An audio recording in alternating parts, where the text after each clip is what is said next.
Welcome back to a brand new episode of the Bold American Podcast. We have an all-veteran show today. Myself, Sands, and Rob are here. Ryan is out here on Monday evening at the Marine Corps birthday. Marine balling it up. And I think we might have our guy WTC join us here in a little bit. He was en route home from soccer practice or something of the sort. I think he was calling a soccer game. Yeah, I think he's a ref. Yeah. Got it. All right. We have a lot to get to. The government is still shut down, but perhaps for not much longer. The United States Air Force test launched an ICBM, and we'll get into why that is relevant. The United States, I think it was the Army. Let me double check my math here. No, just the United States. So the Department of War stands up a new disinformation unit, which is akin to the ghost soldiers of World War II, as I read it. So interesting to talk about that. Right now, the Air Force is out there patrolling the streets, telling on-post residents, hey, it's too early for Christmas decorations. And I love that when we're going to talk about it. There's going to be a new Tun Tavern opening in Philadelphia, which is apropos given that it's November 10th, the Marine Corps birthday as we record. And President Trump, amid all of this, found some time to pardon one of New York City's most well-known. I'm not going to say greatest. He's definitely, I don't think he's maybe one of the finest, maybe one of the most prolific.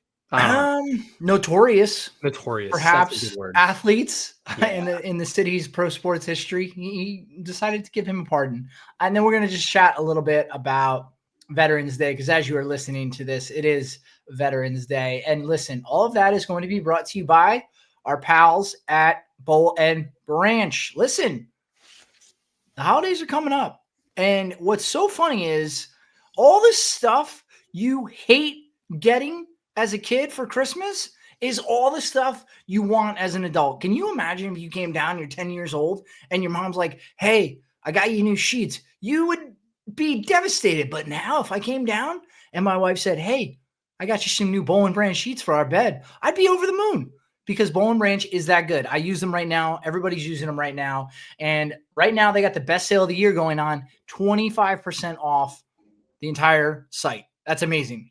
Listen, their sheets, they feel made for you with the perfect balance of softness and breathability for your best sleep. And they get softer with every wash and are made with the highest quality 100% organic cotton. So many things, once you wash them, they just get progressively worse, but not Bowl and Branch sheets. They get better. So all Bowl and Branch bedding, from bed blankets, throw pillows, duvets, it's made with the same exceptional quality, durability, and it's on sale now. 25% off. That's bananas. Nobody ever has 25% off sales. So it comes with a 30-night guarantee as well, so you can shop worry-free. So give yourself and your loved ones the most extraordinary feeling with 25% off site-wide, plus free shipping and extended returns. So shop now at bowlandbranch.com/bold. That's bowlandbranch.com/Bravo Oscar Lima Delta to take 25% off. Exclusions apply. You'd be a fool not to get yourself some Bowl and Branch this Christmas season. Fellas, how are we doing? How was the weekend? Last 72? Sands, let's start with you, pal. Last 72. I mean, you can start with me, but it's pretty short. I kind of, so I've been being more disciplined, staying home, trying to really save up, especially when, last week took me out on I had 2 flats last week, so that dips into the emergency fund a little bit when you're a traveling salesman. I got one too last week. Wait, time out. First of all, that's something you should be able to expense.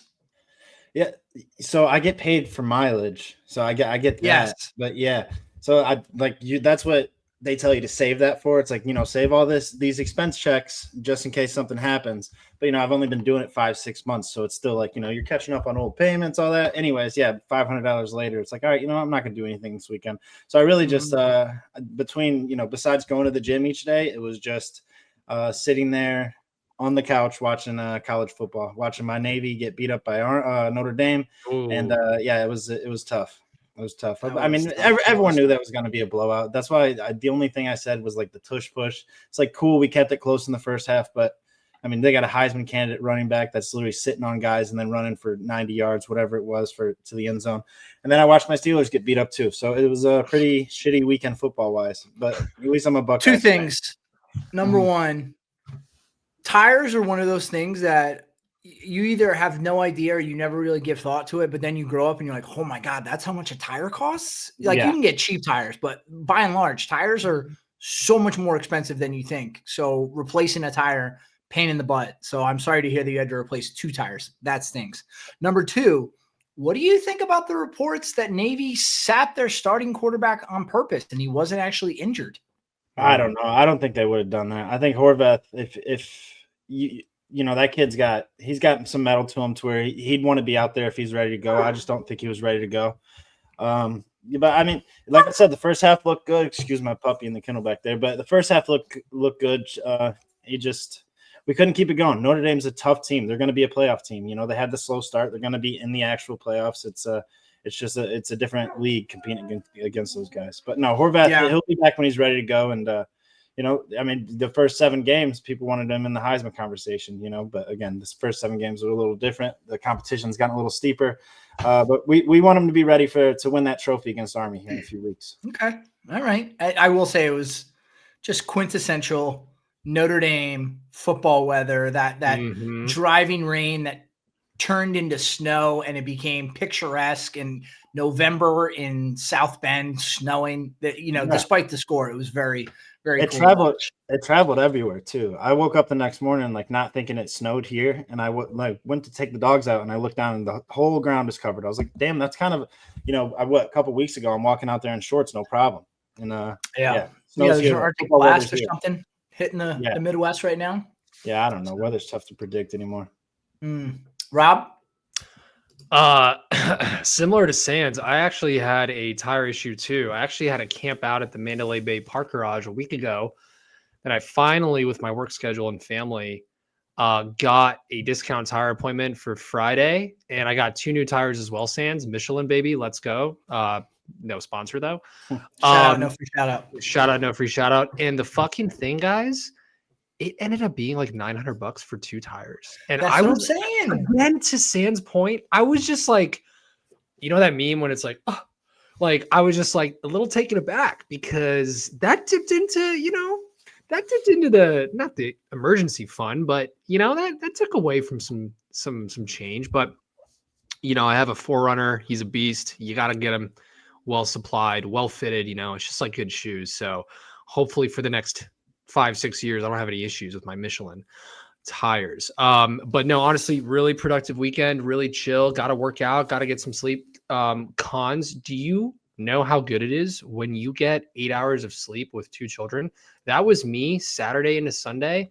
And I was like a newborn baby on Sunday. Like nothing could bother me. I felt amazing. I was going through Sunday watching football, even though my Giants got their ass kicked, especially in that last quarter. Dude, it was amazing. It was an amazing weekend. And I also watched the movie Nuremberg with Russell Crowe. Oh yeah, you were talking about that.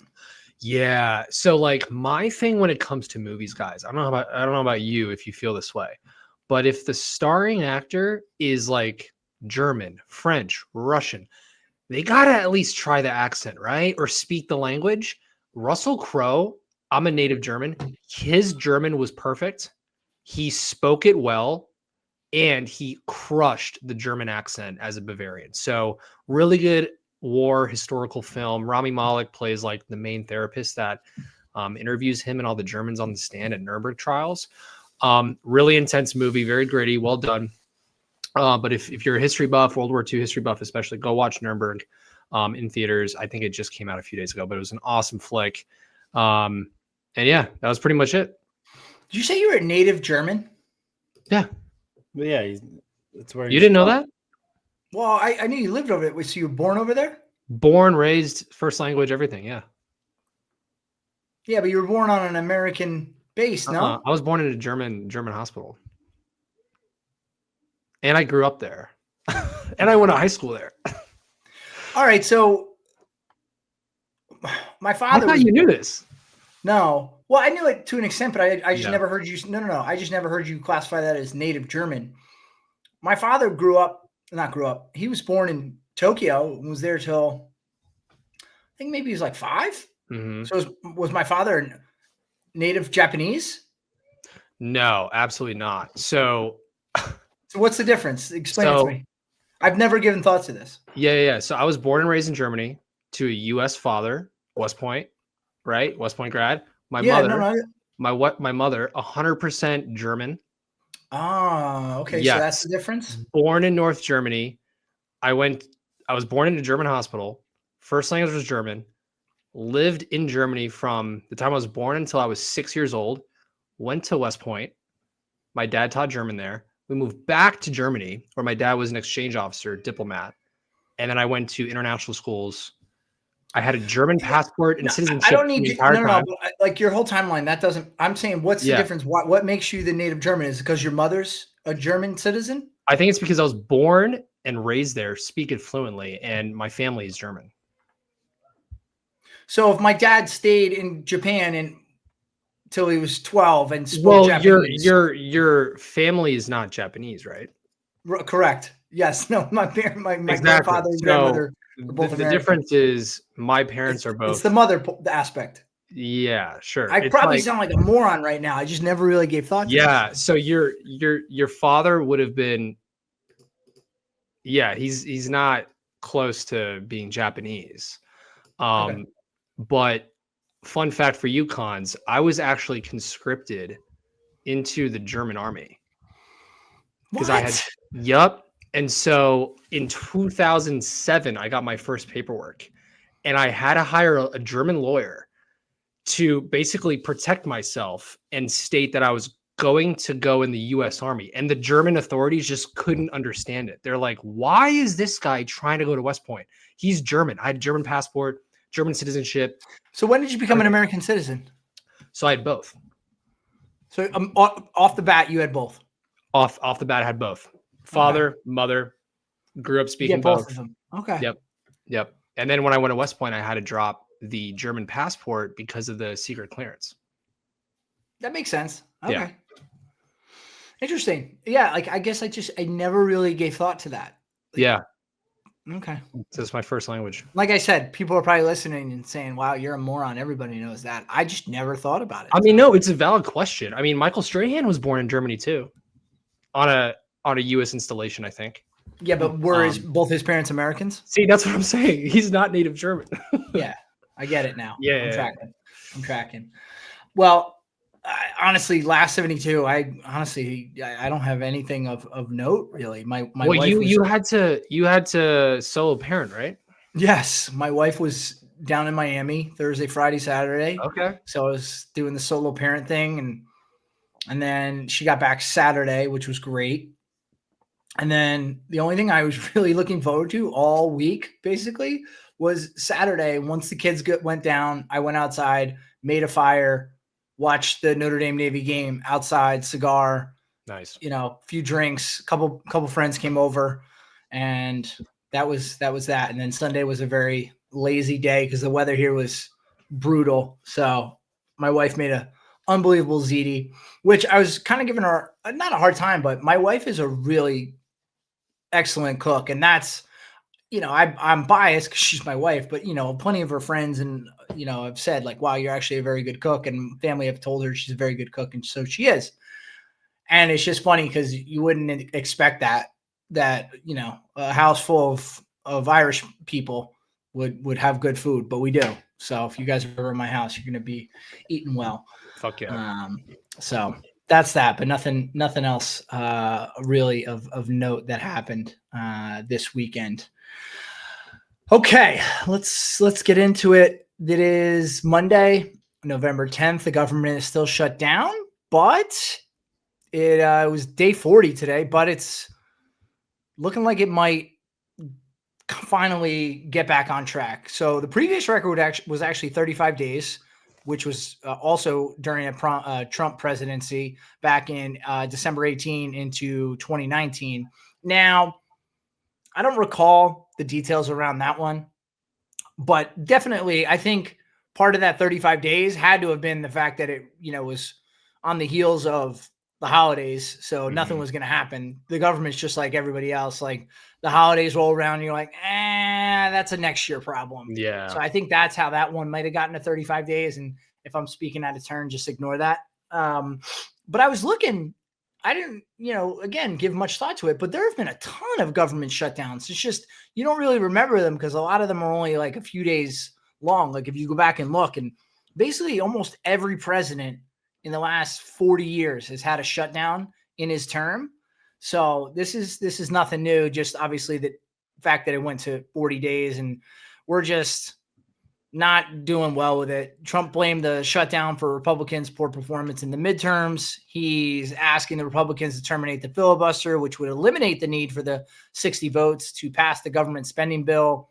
SNAP benefits are still up in the air for November. So the U.S. Supreme Court said Trump cannot be forced to pay for the benefits in full. The USDA, that's who oversees SNAP, says they're trying to provide full benefits. So it's just messy. But we are getting word, and I wish WTC was on right now because he was the one who made the video with the update. But basically, It's looking like maybe it's Thursday or Friday. And listen, there are many ways, I think, to look at the news and try to predict things right now. One thing, though, that is becoming increasingly accurate is the betting markets. And in terms of what they're able to predict in terms of winning elections, and it's the betting markets that have it Thursday or Friday coming back online. So what do you guys, think about this? And then, sorry, the last thing, the biggest kerfuffle this past weekend was how the FAA is cutting back flights, 40 different airports around the country, which ultimately 40 airports, that impacts the entire country. 20 airports would impact the entire country. So it's just, I don't know, craziness on top of craziness. So what do you guys think? Sands. I mean, you're talking to the illicit guy that doesn't pay much attention to this. I told you, I've been watching football all weekend, man. Let me see. I push it to you. I know people that like have been affected by the flight issue. Like, for instance, my mom is in Vegas right now, actually at the airport. Her flight got pushed back from this morning at 9:30. She had a flight scheduled at 9:30, but then she got pushed back to the next flight and then to the next flight. So she's actually supposed to fly out this evening at 10:30. So instead of arriving today back in Ohio at like noon, she's not going to arrive until like 1:30 tomorrow. So it'll be like a full 28-hour travel day for her. She's doing fine though. She's having a couple drinks at the airport, and then she just randomly texted me. He's like, "Who owns Barstool again?" I was like, "Dave Portnoy." Why? She's like, "Thanks," and never answered. I was like, okay, weird question from my mom, but no, she's So I know people that have been affected on that aspect. I mean, my brother hasn't spoken up about it. He's still enlisted Army, but he hasn't said much about it when I've asked him. So I just, I don't have a lot to say on it. I just want him to get back to it.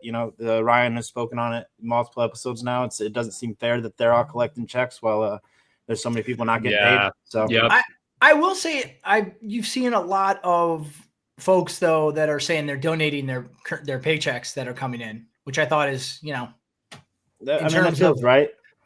Well, my point being, like, they can't individually decide like to stop their paycheck. It's going to come one way or the other, but it is their decision what they do with it. So for those who have come out and said like, all right, I'm donating my paycheck back to whatever, you got to respect that at least a little bit.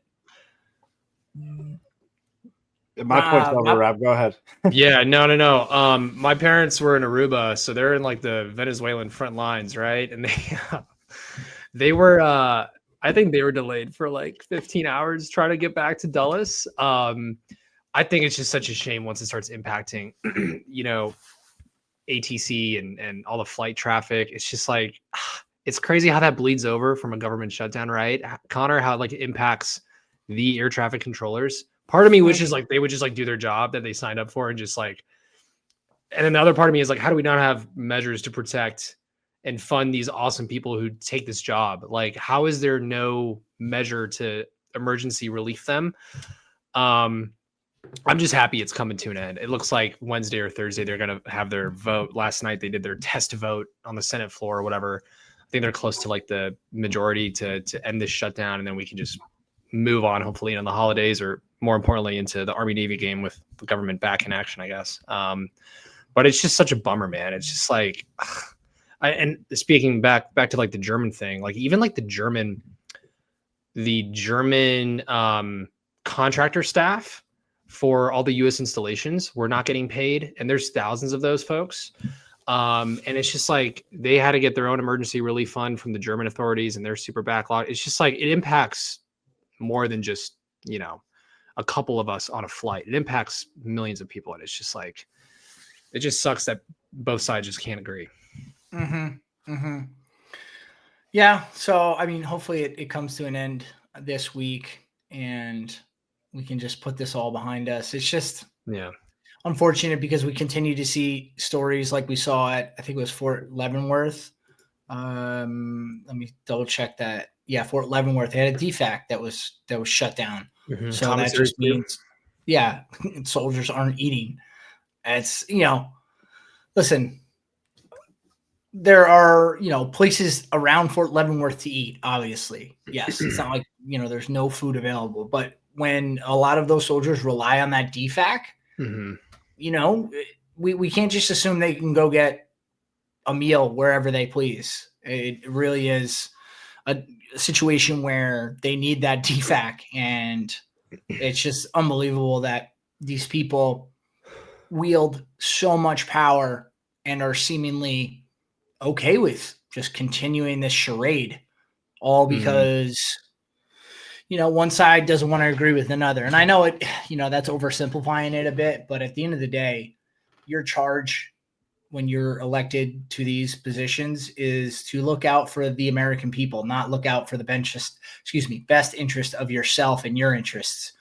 And I think we kind of lose that a lot down in Washington.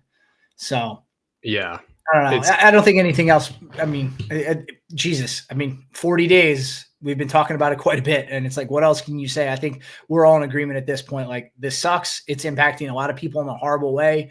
People who rely on SNAP benefits can't feed their families. Yeah. It's, you know, and that part for me, Rob, maybe you can, I'm sure you can relate to this. You know, once you have a family and you think about like, Jesus, if I couldn't feed my family, like what a helpless, horrible, sad feeling that is. So, you know, just needs to get fixed yesterday. So hopefully this week we see the end of it. So, yep. Well said. Moving on. The Air Force test launched an ICBM. So they launched an unarmed Minuteman. The name, bro. The name. Yeah. Intercontinental ballistic missile off the coast of California from Vandenberg Space Force Base. I have no idea where any of these Space Force bases are, somewhere in California there. It is part of routine testing of U.S. ICBM stockpiles.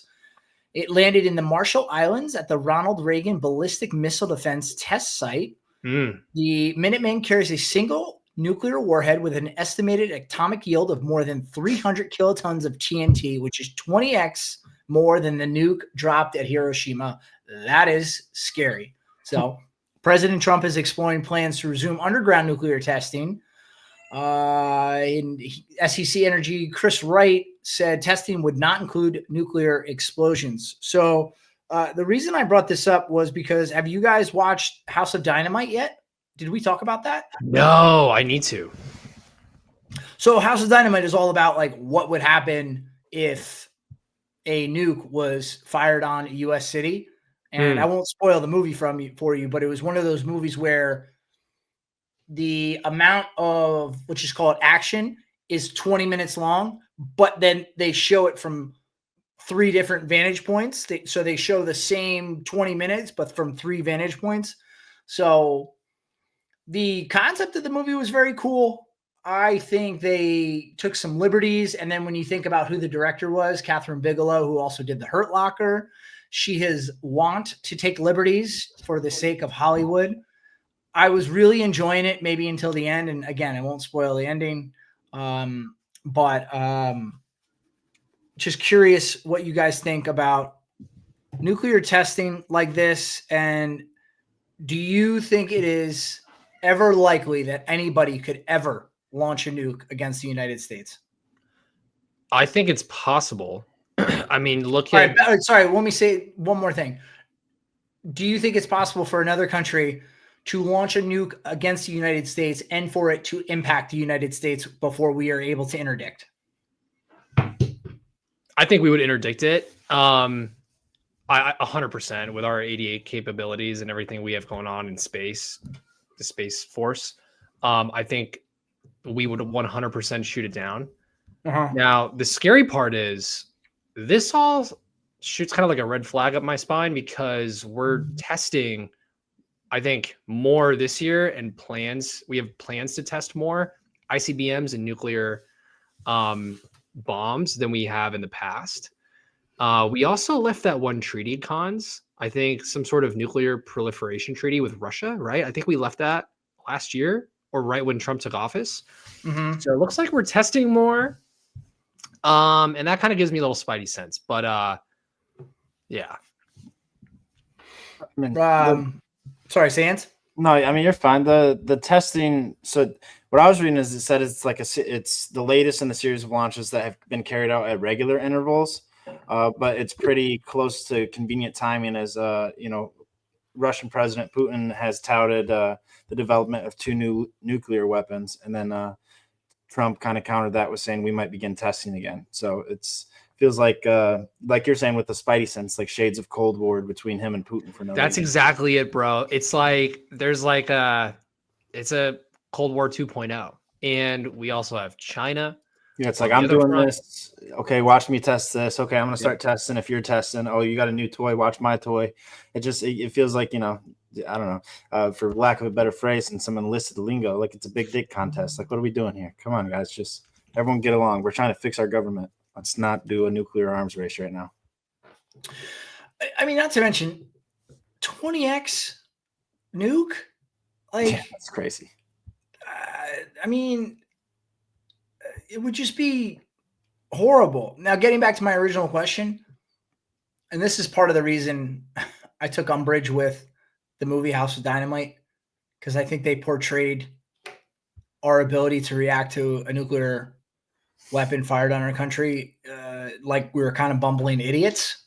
And I didn't appreciate that because I think the people who are charged with protecting our airspace of, in and around our country are very good at what they do. So I'm actually not scared because I agree with you, Rob. I think, God forbid, someone ever did that, we would absolutely shoot it down before it ever got close to having a chance of impacting. But also going to what you guys are saying, what's the end game there? If you launch a nuke against us, even if we shoot it down, do you think we're just going to say like, that's okay. Don't worry about it. You're just goofing probably around like. So that's the other thing.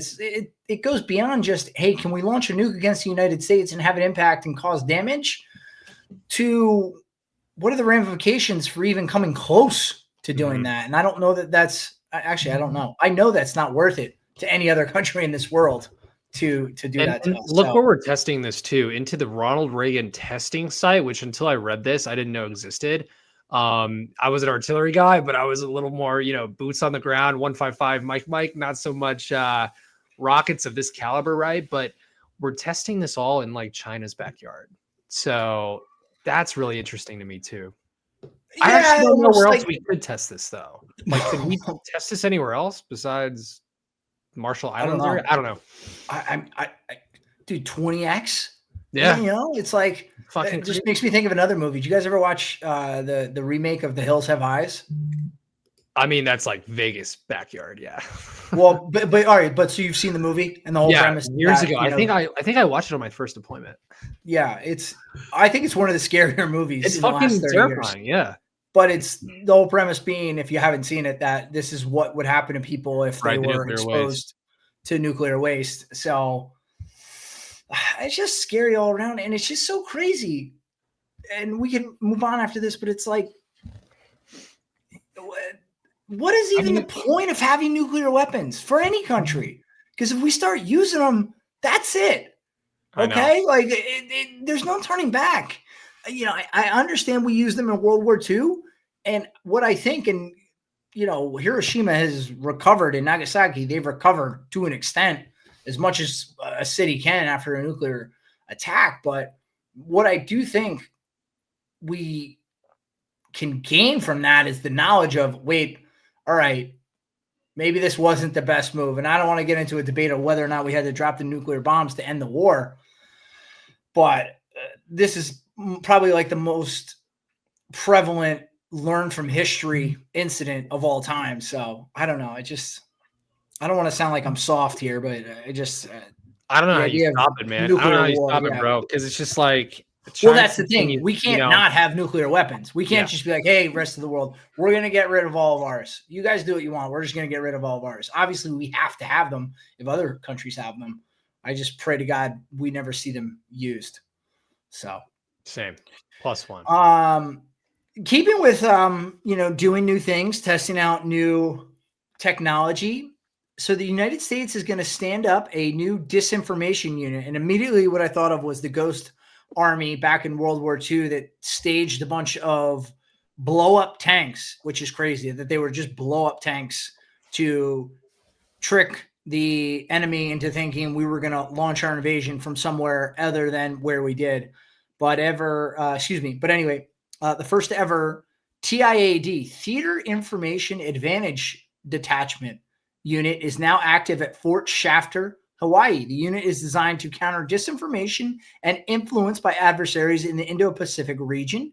Their missions include responding to adversaries' activities, promoting transparency, and strengthening regional partnerships. One example, China's activities in the South China Sea region, where it seized land and used coercion. And we're going to have 2 more TIAD units that are going to be established by the end of next year, one down at Fort Gordon, Georgia, and one at U.S. Army Europe in the spring of next year. What do you guys think about the new disinformation unit? I love it. They're basically just going to unleash a wave of social media influencers, and it's just going to shift the narrative, and everyone's going to be friends. Yeah. Sands?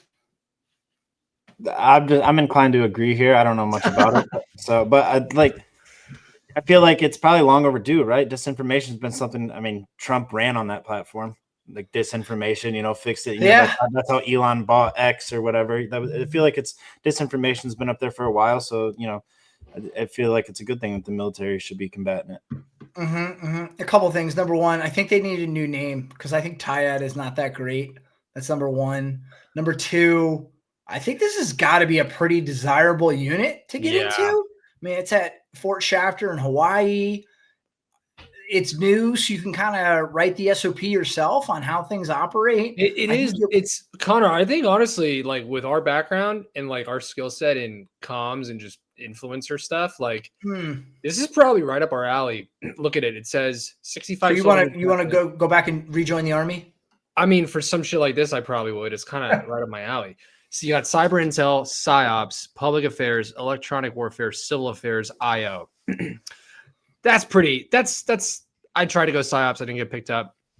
This is a pretty cool detachment, I'd say. And it starts in like the Pacific jungle pretty much. I don't know. Like this is pretty cool. We need to get on. We need to get someone on for this detachment. Credit to the Army doing this. I think this is the Army keeping up with the times and realizing, listen, there are a multitude of ways to fight enemies these days. And this is one of those ways because I don't know about you guys, but sometimes I just sit back and I think, Jesus, who can you actually trust in this country to get your news? And unless you speak to somebody who was present, yes, bold American. Unless you speak to somebody who is present at something, you're hard pressed to think like, is everything they're telling me accurate, or is it for ratings? I will tell you really quickly. I can remember I listened to a panel one time, and it was a panel of journalists, and this is in 2006, and they were talking about how they reported on the Iraq and Afghanistan wars, and somebody stood up and said, hey, my brother is there right now. His unit built a school. Why are stories like that not on the news at night? And the journalist said, I'm going to give you the honest answer. It's because those stories don't get ratings. The horrible stories get ratings. We can report on 10 stories, but then we send those 10 stories back to our editor who determines what goes on the news that night. And that's the sad reality, because at the end of the day, these news organizations are businesses and they need to make money, and they have a bottom line too. So anyway, that trickles down to where we're at today, where I just have a hard time believing a lot of things that are out there, and it sucks that you just don't have one source that you can really go to all the time and say, "Yep, this is the news." So, yeah, everyone. All of that to say, I think it's good that the Army is changing with the times and creating these units, because that's the direction. The data collection and the information sharing piece, I think, is more important than ever. And I'm so glad the Army is thinking this way. And I mean, it's good we're starting this in the South China Sea area first, but this needs to happen across the globe. Like this needs I think they're probably, sending out the test balloon here at Shafter, and with the other two that are opening next year in the spring and the fall. I think you're going to see these units pop up in strategic locations all over the world. And it's interesting because I feel like we have a bunch of other organizations that go by a bunch of acronyms that have done this sort of thing for many, many years. Like, this is nothing new, but it's new in the sense that we've never done it in our traditional military. So I think that's very cool that we're doing this now. Facts. Something that we also need to talk about from the Air Force that I love. Okay. And you don't usually hear me say I love things that the Air Force is doing, but I freaking love this. Okay. So the Air Force has people at Tyndall Air Force Base down in Florida, and they are telling post residents it is too early for Christmas decorations. Okay. They put out a message. It was noticed that Christmas decorations have already begun to appear within the community. All holiday decorations should be reflective in their respective months and not any sooner than 30 days before the given holiday. If you currently have Yuletide decor present on the outside of your home, please remove it and reinstall it in accordance with your community guidelines. The Tyndall PAO confirmed the message was posted by the landlord for privatized on-post housing to an unofficial Facebook group for on-post residents. So it kind of, a little unofficial official. But what do you guys think about, I guess ultimately we could just talk about it, putting up your Christmas decorations on November 1st or whatever time this went out? Don't hate on me. I already put up some shit over the weekend. I put up, listen. No. I put up a blow up Snoopy in Woodstock for my son because he loves Snoopy. Don't hide behind your kids. Yeah, that's that's all he's doing. So hey, let me throw my toddler in front of me and be like, yeah, let me put up my. No one can see it. No one can see it from the street. It's literally just like a house, like interior thing. So it's like. Snoopy's got to wait till after the turkey's cut. You wait until that Turkey Day hangover, and it's like, all right, it's Black Friday. I can start putting this. I might have to put him away because my son keeps beating him up. So I think I might actually have to do that. But no, dude, Cons, I love this. Like, this is so funny. I hate it. Oh, I love that they're doing this. That this guy's like, no, put it away. Yeah. I love that for sure. Yeah. No, I'm a very big proponent, and I'm on record as saying I don't like jumping the gun. Okay, it's important. I think.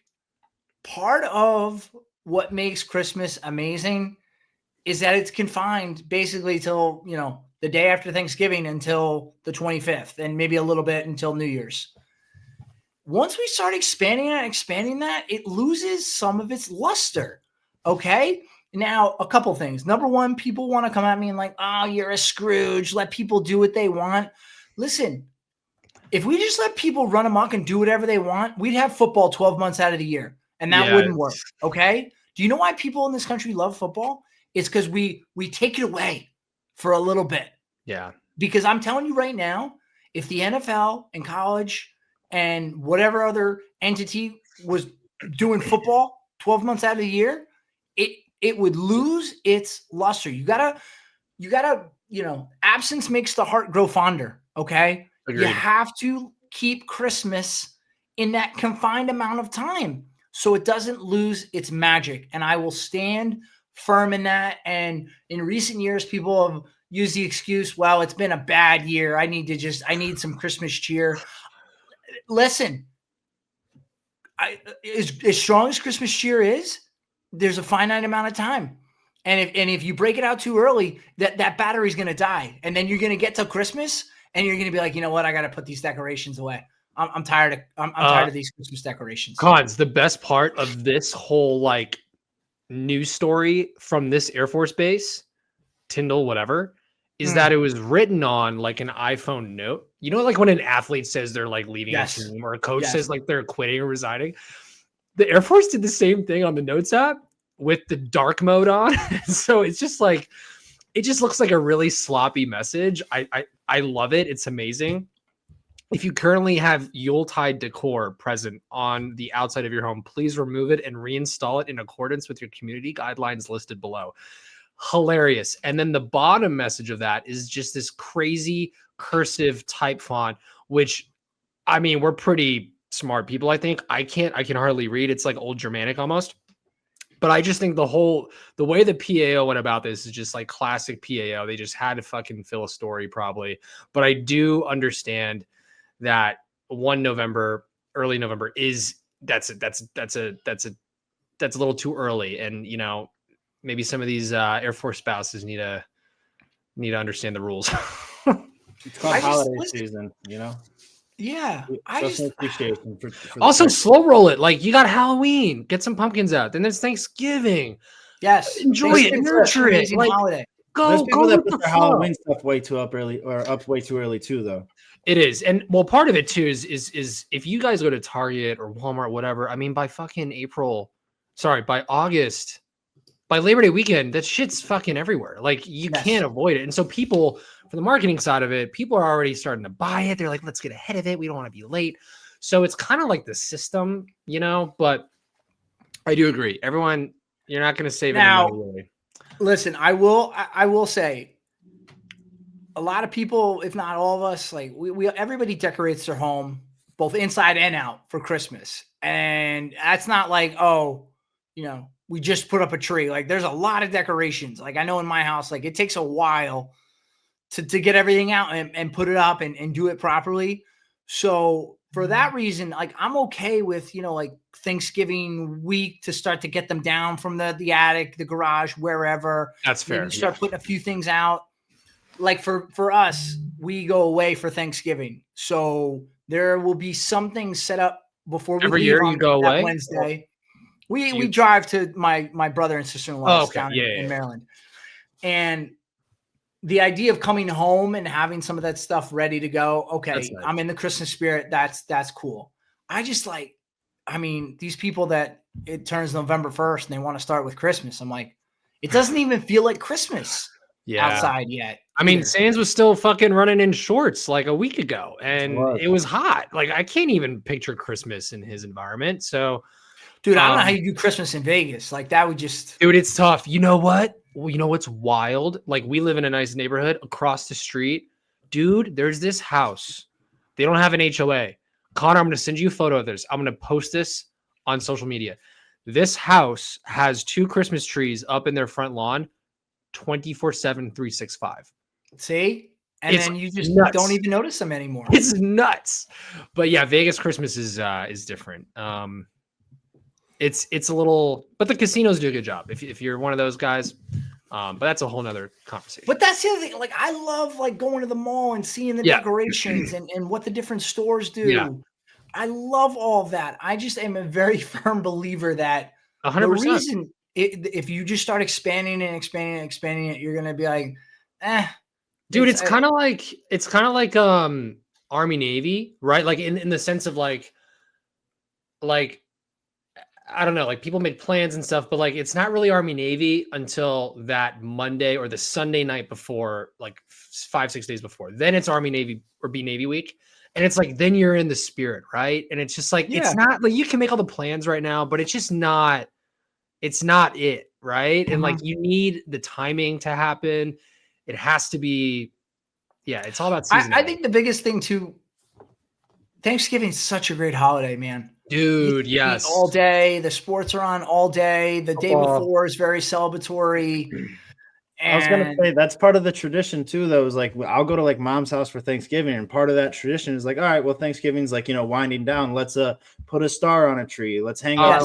Hey, switch me that, that fall Thanksgiving, what do you call it? Placemat out for this nice Christmassy one, right? They're like doing that little shit and then playing those little games you do. It's just like, I don't know. It's nice knowing like when I get in the car that Friday to drive home, like we put on Christmas music. So it's like, I look forward to that. Right, you As have everyone opposed to like chestnuts all year. You don't need that. yes. And I'll tell you this. Listen, I love Christmas music. I think it's awesome. But when you listen to nothing but Christmas music all of December, by the time Christmas rolls around, you're like, all right, I need to switch it up. Okay. Again, because I don't want to lose that love that I have. And I think if I go any longer, I'll lose it. The one more really German Christmas move here. Do you guys do the Advents calendar? Like, that's huge in my house.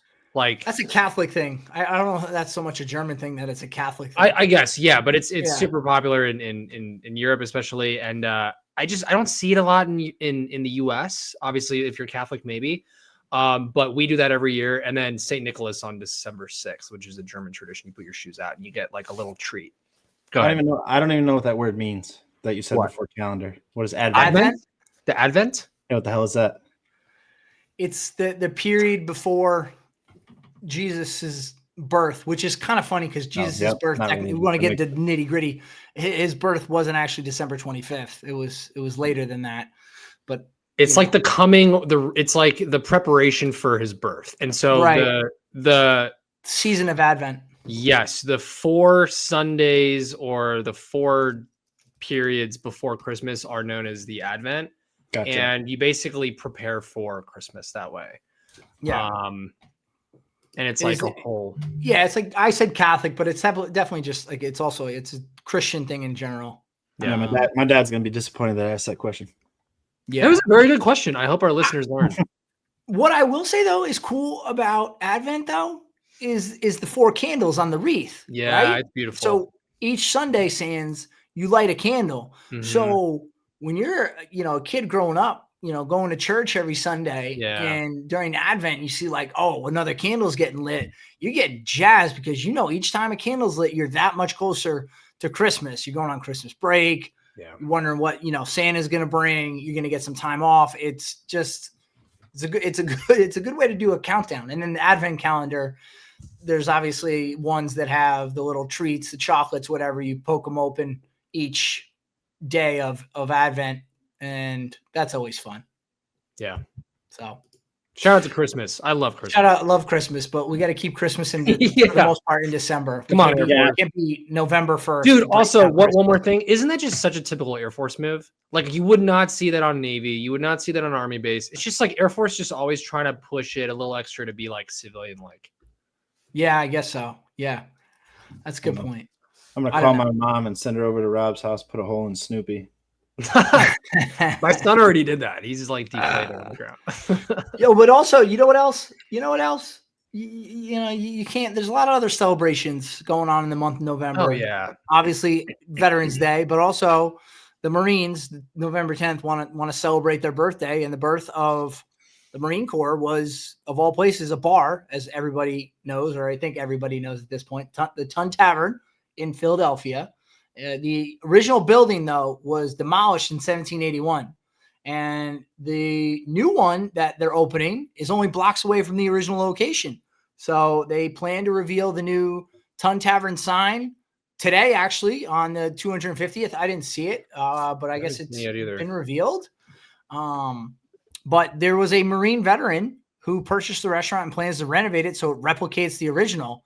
And there's a rendering here in our rundown. And I mean, this looks like a bar I would love to hang out in. So what do you guys think about the Tun Tavern? You know what? Maybe I'll break my sober streak at this new Tun Tavern next year or two.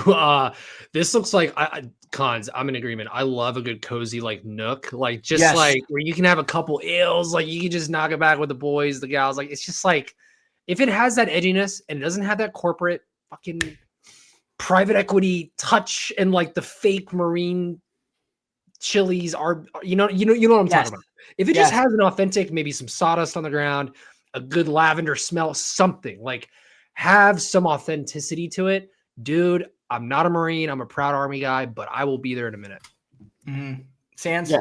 I mean, any new tavern's pretty cool to me, but I don't know. Happy birthday to the Marines. That's Yeah, cool. that's That's a cool way to celebrate the 250th. Bringing back, something like that. That's got some Marine history to it. Half my shop when I was in the Navy, half of my shop was constantly Marines, especially when we were deployed. So some of my best friends in the military were Marines. So I don't know. That's cool. That's a cool way to celebrate history. Is bringing back an old bar like that with some legs. Yeah, for sure. Yes, I agree. Cons, does it say when it's going to open up? Because when Army Navy's back in Philly in a few years, we should probably make a stop. Oh God, I can't imagine it's not open by 2027. I don't know, dude. It's almost 2026. It says it's scheduled to open November 25. Yeah. Oh, so this month. Oh shit. Okay. Yeah. Let's go. No, this is great, and I do appreciate Marines that they love being Marines. Yeah. Like I'm always reminded the one line from A Few Good Men, and Demi Moore is telling the Sam Weinberg, Lieutenant Weinberg's character, tell your boy to be careful that the Marines down at Gitmo are fanatical. He goes, fanatical about what? About being Marines. Yeah. And I do appreciate.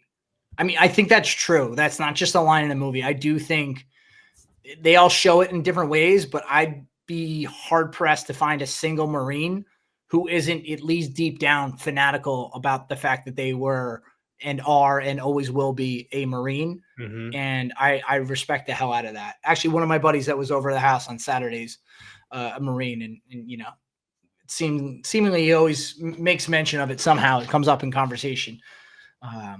But I do also love that their branch of service was started in a bar. I mean, it's just like, so it's almost like they carry us a great sense of pride, though. That's well said. They really do. That's why, you get that little, I mean, you guys have it as well, but I feel like if you think of like branches like that, like me as a, sailor, I don't feel like we carry our pride as much as like, a Marine does the rest of his life. No, I don't. I think That's the Marines true. have that on lock compared to every other branch. Yeah. Like I think every veteran's proud of their service. No, you're telling me the Space Force isn't as proud as the Marine Corps? So yeah, no, I'm excited to see that, and I just love the city of Philadelphia. Yeah, so, dude, I miss it. The more we talk about it, the more I hear Ryan talk about Philly. Like I'm like, damn, I need to get back east, man. Yeah, you do. One day. I can't imagine living in Vegas. It's fucking nuts, dude. You got to be a little cracked out like me to enjoy living here. Yeah. All right, last story, and then we'll get into some other things. But President Trump, he gave $40 million or $40 billion to what country was that he just gave $40 billion to? Ukraine? No, it wasn't Ukraine. Hold on. Oh, Argentina. Yeah. My leg. Yeah, Argentina. Yeah. He's getting shit for that. It's like the government shut down. People can't get their benefits, but he's giving them $40 billion. And then you see a story like this. It's like, where are your priorities? But President Trump has pardoned Darryl Strawberry. Yes. Darryl Strawberry was convicted of tax evasion in 1995. He did not report a large portion of his income to the IRS. Strawberry is a 3-time World Series champion, 1 with the Mets, 2 with the Yankees, right? I think that's correct. Mm-hmm. 8-time All-Star. He called Strawberry to personally deliver the message. Wait, hold on. Sorry. Mets and Yankees, but then also, I forget, he played the Dodgers and the Giants. The Mets retired his number in 2024. But this is not surprising because when Straw was going nuts with the Mets as a 20-year-old, 21-year-old in New York City, that was right around the same time in the 80s when Donald Trump was becoming Donald Trump in New York City. So the fact that, listen, President Trump is on record having said, like, he doesn't drink, he never smoked, he never did drugs. Yeah. So it stands to reason he would not be friends with Darryl Strawberry. But that said, I think this is more like a New Yorker thing, looking out for a guy who did great things for the city on the baseball field. So just interesting that of all the things that he chose to do, he decided to pardon Darryl Strawberry. Sometimes recently. It's just the timing, man. You just it's the one thing, like with all the bullshit going on that we touched on in the beginning of the show. It's just like you just wait 2 weeks until the shutdown's done. Anyways, Yeah, to your point, Cons, I feel like maybe him and old Donald were running around the 80s together. I don't know. But Trump likes the redemption story. Like he likes that arc of people where when they overcome some difficulty and then they get over like an addiction or something and maybe they've rehabilitated. Like I don't know why, but I feel like the Donald like latches on to that and he likes it. I may be wrong, but from what I'm seeing, all the drug abuse and the sex addiction, arrests, all that stuff. And I think now he's a pastor. Like I feel like maybe the Donald resonates with that a little bit. I don't know. Yeah. He was also on Trump's show. He was on Celebrity Apprentice. He was on The Apprentice? February 63 was the second cast member of Trump's former Celebrity Apprentice reality TV show to get a pardon from the Republican president. He's just going back and he's just he's going back on the show. What the hell's going on? Just like who else was on The Apprentice who needs my help? How about Martha Stewart? I think she was on that. Yeah. I'll tell you what. I don't know. I have nothing to add besides that. I was just reading through the article and he was on his show. I was like, okay, yeah, that's maybe that's how they're friends, you know? Possibly. I have a hard time believing they weren't friends or at least knew each other in the same circles or parties back in the 80s in New York City. But I'll tell you what, you know, being president of the United States, I think is the hardest job in the world, but obviously it has its perks. You got to be pardoning your friends, right? If you can pardon your friends, if you can snap your fingers and say, don't they all do it? Yeah, exactly. No, they absolutely do. Every president hands out pardons, not necessarily to their friends. They've probably been petitioned like, hey, pardon this individual for these reasons. And they just sign a list of pardons. But if I had a buddy, I guess I'm not advocating and I'm not saying what he did was, wasn't wrong. Cause obviously you got to pay your taxes, but I'm just saying, I think as a president, it's a cool thing to be able to pardon people who weren't being pardoned. I agree. So I would pardon you, Cons and Sands. Thank you. I'm leaving both your asses locked up. Yeah, that's fair too. I respect it. Too. I get it. I'm an Army guy. You're a Navy guy. All right. The last thing I want to talk about today, and obviously it is Veterans Day, so I want to give everybody a chance just to, say what Veterans Day means to you, but then also I want to create for me the perfect Veterans Day for yourself. So you wake up and this is what you go do, and this is how you spend your Veterans Day. So do either of you have a penchant and want to go first? I mean, I'll tell you what the plan is. Okay, let's hear. Let's hear your day. Well, I'm going to work all day first, but I'm also No. Let's say no. Time out. You don't have to build in your perfect. Yeah, you build your perfect day. You have the day off. So this year obviously it falls on a Tuesday. Maybe other times it's going to fall on a weekend. So assume it's the weekend or you have the day off. Go. I would, if it's a nice enough day, a nice enough fall day, and there wasn't snow on the ground, I would be outside for a portion of it. I'd work out, and then I'd just take advantage of like the free meal that either Applebee's gives or one of those like free things. You just take your proof of service. I don't know. I've never really embellished, into any of that. Like I was looking into the free stuff this year. Like I said, I'm pinching pennies from last week's tire expenses. So it's like, what? Maybe I'll go get you need the free food. Yeah, maybe I'll go get a 6 ounce from Applebee's. I'll take my DD2. Oh, that's a good idea. Yeah, there's I was looking into that. I know there's a lot of stuff that like goes on. So I really don't have a perfect one because I've never really. Like I said, I've never really celebrated it. I've never been the type to be like, let me go out there and celebrate my service. So I don't know if there are people who like build days like that. I just haven't really done it yet. Yeah, I don't know that people do this on the regular. Veterans who do this. I've definitely got friends that like take advantage of that free stuff. Like during my time in service, they were like, "Hey man, I'm going to Applebee's for dinner and I'm getting the 2 for $20 for nothing." So I'm going. Absolutely, and I think you need to reframe it. It's not free because guess what? You paid for that with your service to the country. So that meal was bought and paid for by your service, even though there's no monetary exchange at the end of that meal, it's still paid for. So don't think of it as free. That's what I think. That's fair. But yeah, Rob, I don't really have a perfect day. Do you have a perfect day? I do.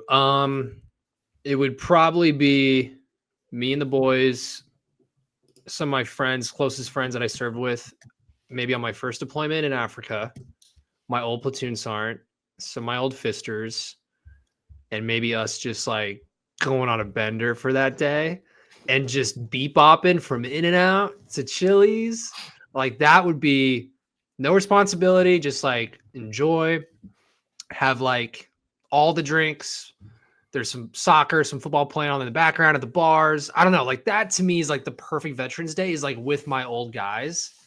Because I've missed a lot of those dudes, and you know, life just takes you around. You know, a lot of them are out of the military now.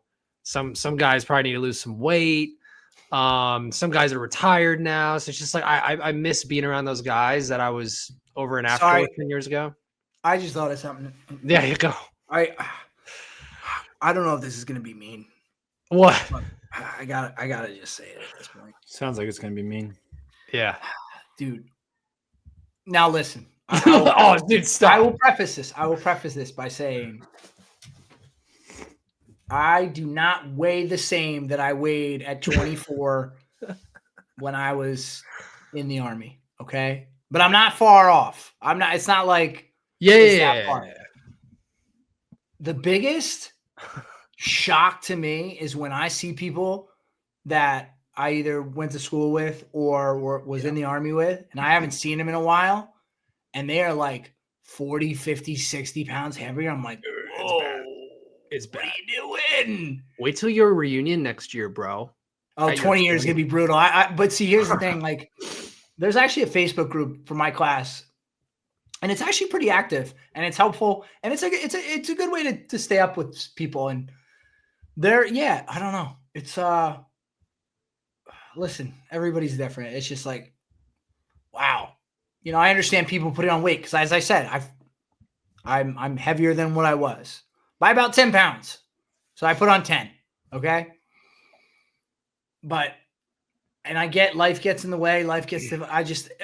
And this is more so because we came from a life where you had to be in shape. It's not like we were all just like college buddies and people got bigger because, you know, life happens. It's like, you were in a profession where you had to be in shape. You had to be fit. And by nature of being fit and in shape, you were not overweight. And then you see these people who are now overweight, and it's just like shocking to see, I think. Sorry if that's mean. Is that mean? I think you're not mean enough. Like, it's fucking embarrassing when someone served in the military and they balloon up to like 300-400 pounds, or they're just living this unhealthy sedentary lifestyle. When, as we talk about which free meal you can go get. Yeah, I was just actually running through that list. There's a lot. Yeah, but we're also pretty much in shape, gentlemen, and we're doing a lot, right? So like, I think we deserve a pass. And Connor, I echo your sentiment, but I think it's just wild to see. It's like of all the people, and I mean, pro athletes are guilty of this too. You see a lot of pro athletes, like, and I'm not just talking about like O linemen, because actually a lot of times O linemen go the other way. I think there's a lot of pro athletes that you look at and go, whoa, I can't believe you used to be a pro athlete. I think that's the part that's shocking to me when you go from a life where your body is part of what you do, and then it just clearly got neglected. But anyway, Sands, real quick, list out all the places. And then, sorry, Rob, were you done with your day? Yes, I'm done with my day. Just going on a bender with my old soldiers. I'll try to stick to like the more commonly known ones. Give us the big ones. Applebee's, Applebee's you can do. It's a select menu, but Applebee's, they've got a meal for vets. Bob Evans, they do a free meal from a select menu from open till noon. Same with Chipotle's doing a buy one get one for vets. Denny's again, original Grand Slam from store opening till noon local time. Fogo de Chao, you get a 50% discount. That's something, if you're trying that's to really a lot. go. That's good. Friendlies, I don't see those anywhere, but you can get a free all-American burger. That's pretty dude, I used to go to those with my grandpa. Golden Corral. We had friendlies that we went to a lot. We had two friendlies. I might have to go to Golden Corral, offering active duty and veterans a free dinner buffet meal and drink from 4 p.m. to closing. Hard Rock Cafe, Rob, offering active and retired military free legendary burger. Hooters, you get a free meal on select menu. IHOP, Outback Steakhouse is participating. Let's see, Qdoba, Red Lobster, some shrimp and chips. Shake Shack, Sizzler, Starbucks. Starbucks, I'm doing for 7. sure. I'm doing Starbucks tomorrow with a buddy. You get a free 12 ounce. It says hot or iced. Twin Peaks, hell yeah. Wendy's, White Castle, Wiener Schnitzel, and then Yogurtland. Never heard of that one, but that's that's off of Military Times. So if you do want to go and check out some of those discounts, they have a solid list there. Nice. But I'm sure, like, it's participating locations. Like the Wendy's one was clear to say, like, participating locations offer veterans a free breakfast, and then you're gonna need proof of service or your military ID. That's awesome. Love these companies doing it. And actually, one of those is included in my perfect day. What is it? Just jump the Hooters. I love Hooters wings. Really? I love Hooters Okay. wings. Yes. I do, and I think that's. When was the first American time you went to institution. Hooters? Oh God.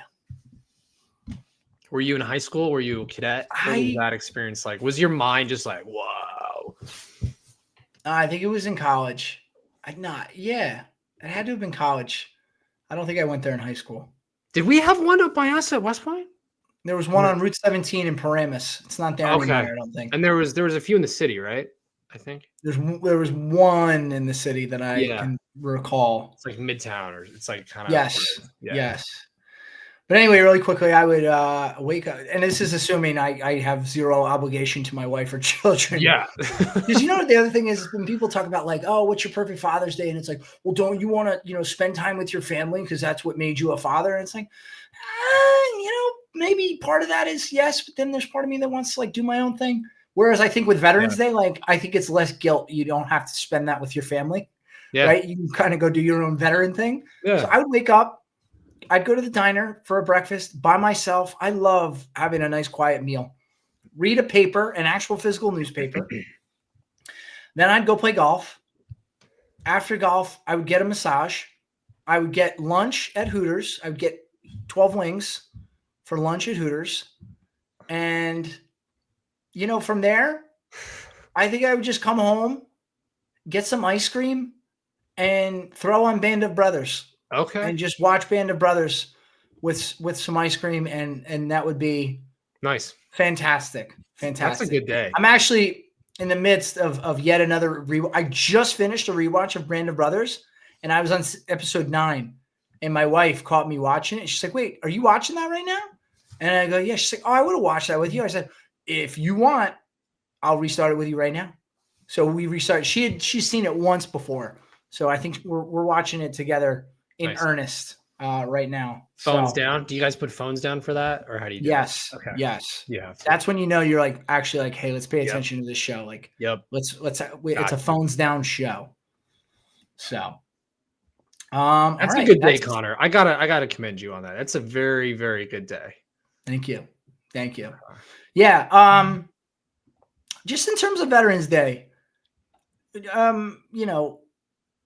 number one, what do you guys think when people say, "Hey, Happy Veterans Day" to you? They say Happy Veterans Day. I don't really mind. I guess fine. Is it? Yeah. The people who get up in arms about that, forgive the pun, what's happy about it?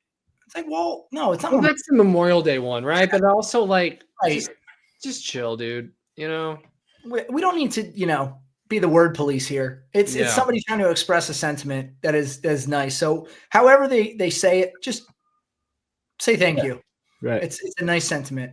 Yeah.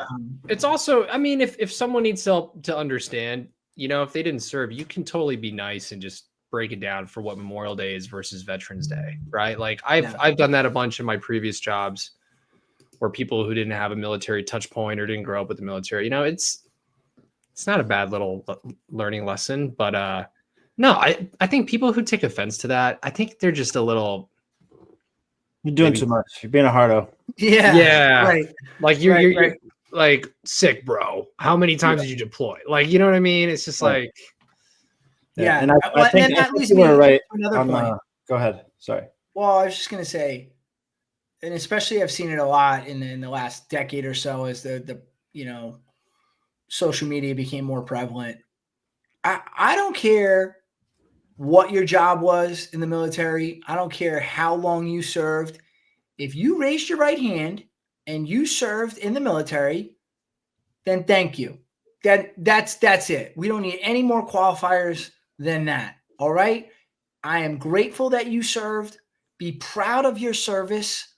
Okay. Because I think there's some people out here that want to puff their chest out and walk around with their ribbons and say, oh, look at me. None of that matters. All that matters is that you serve, because lest we forget, less than 1% of the population decided to serve in the military. That in and of itself makes you a unique individual in this country. And that is more than enough to be proud of. So don't feel like, oh, well, I didn't do this, or I didn't deploy here, or you didn't only do anything.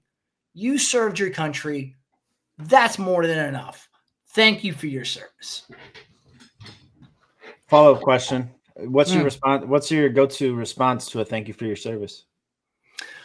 Depends on the individual, but I think a lot of times I try to say something to the effect of, hey, listen, thanks, you're worth it. Or, I appreciate the sentiment. You were worth it. It's a good Seriously. one, I think. Yeah, you're worth it. Yeah. Hey, I learned that from, I'm not going to take credit for that. I learned that from Kyle Carpenter. That's what he told us he would say to people. I was like, wow, that's actually, and I'm going against what I just said, but it's like, Jesus, Kyle Carpenter said that. He jumped on a grenade.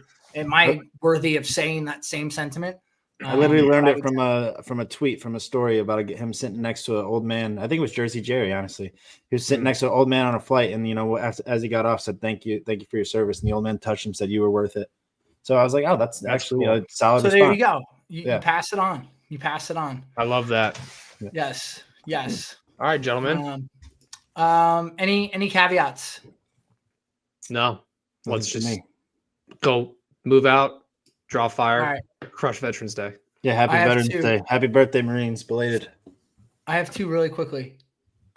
I watched, actually over the weekend, I should have said this in Last 32.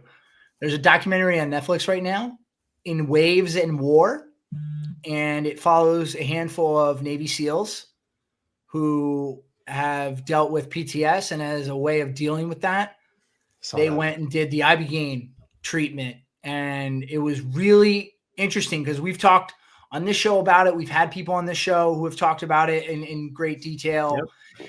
Yep. But that's as much as I've seen, really. But it demonstrates what they're actually doing, and they go into a lot of detail about it. I just thought it was a fascinating documentary because, you talk about tip of the spear that these gentlemen saw a lot of horrible stuff and, really impacted by it, obviously, and understandably. And then they went and did this, and I'm not going to advocate for it one way or another because I've never done it, so I can't speak to it. But it was just a fascinating documentary that I would recommend. And then actually I have one more, but I'm going to save it because it's only November and it's related to Christmas, and I'm not going to go against. Yeah, save that shit till after Thanksgiving. Yeah, good call, Sand. All right. Well, that's all we have. So to all of our veterans that listen, thank you for your service. You are worth it. We appreciate you. If you are someone who did not serve, or people who have served, make it a point to reach out to them today. Guy, gal, whomever, your grandparents, your uncles, your aunts, your cousins, whomever served, reach out and take the time and just say, hey, thanks. I appreciate you. They appreciate it. They appreciate getting that. And, if there's one thing that we can take away from everything that's going on in the country right now, I would say we need to find ways to be together. And if it's thanking our veterans on Veterans Day, let's start there. Take care. Make it a great week.